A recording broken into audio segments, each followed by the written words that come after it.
जय हिंद, वंदे मातरम।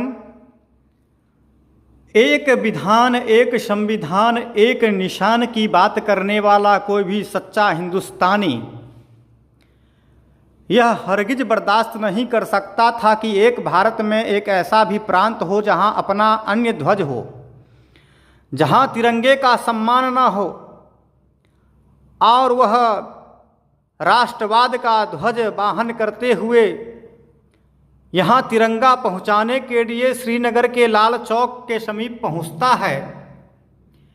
लेकिन उस समय का ऐसा समय चक्र था, ऐसे लोगों का सत्ता में प्रभाव था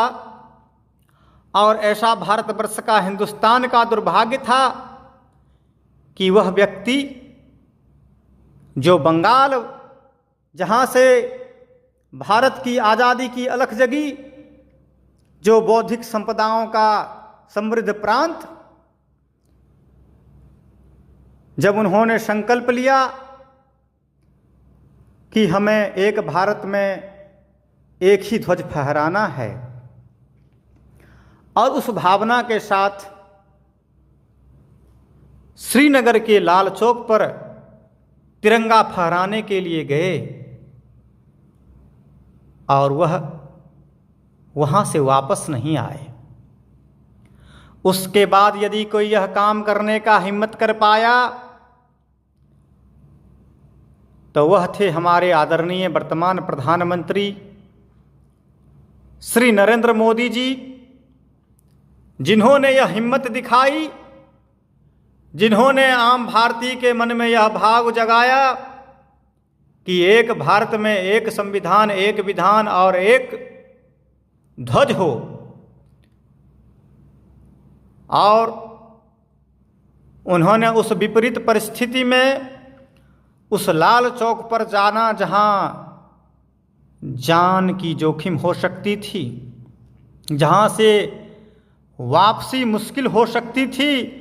जहां अनेक वीर बलिदानियों ने प्रयास तो किया था लेकिन अब तक प्रयास सफल नहीं रहा था, वहाँ जाने का जोखिम भी लिया और वहाँ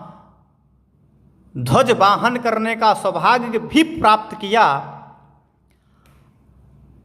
माँ भारती की कृपा से और आप सभी सनातनियों के आशीर्वाद से उन्हें यह सौभाग्य प्राप्त हुआ कि वह इस जम्मू कश्मीर प्रांत को अस्थायी तौर पर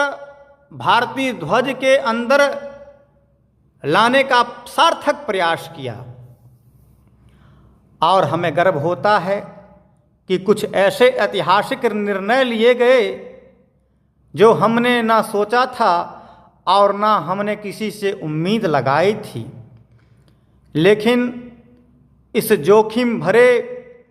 ऐतिहासिक निर्णय के लिए हमारे आदरणीय प्रधानमंत्री मोदी जी हम सभी भारतवासियों के दिल में हमेशा के लिए बसते रहेंगे। इससे कोई राष्ट्रवादी भारतवासी इनकार नहीं कर सकता, जिसके मन में यह भाव हो कि एक भारत में एक ध्वज हो, जिसके मन में यह भाव हो कि कश्मीर में भी तिरंगा ध्वज फहराए, जिसके मन में यह भाव हो कि कश्मीर भी हिंदुस्तान का अभिन्न अंग रहे,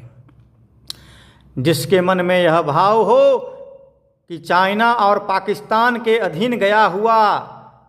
कश्मीर भी भारत का अभिन्न हिस्सा हो, जिसके मन में यह भाव हो कि चाइना के द्वारा अरुणाचल प्रदेश में किया हुआ भूमि भी हमारे अंग का हिस्सा हो, जिसके मन में यह भाव हो कि भारत वैश्विक शक्ति बनकर के उभरे, जिसके मन में यह भाव हो कि लेह से लेकर के लद्दाख तक, कश्मीर से लेकर के कन्याकुमारी तक भारत एक समृद्धि भारत और वैश्विक शक्ति के रूप में उभरता हुआ भारत के रूप में हम सबके बीच उपस्थित हो। ऐसे सभी सनातनी राष्ट्रवादी को मेरा सादर प्रणाम। जय हिंद, वंदे मातरम।